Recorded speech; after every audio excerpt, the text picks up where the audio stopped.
เขาฉลากแลนด์มาร์คของคนรักสุขภาพเช้านี้เป็นเช้าที่สดชื่นมากๆนะครับเนื่องจากว่าในช่วงเช้ามืดฝนตกหนักเลย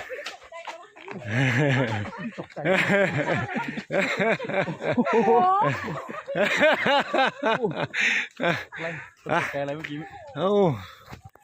ฮะสุดโอ้โหสุดฟินสุดชื่น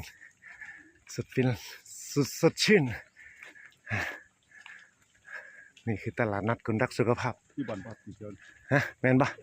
ถ่ายข้างหลังโมเมน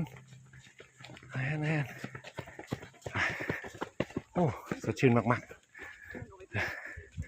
โอกาสพิเศษโอกาสสุดๆวันนี้เป็นแม่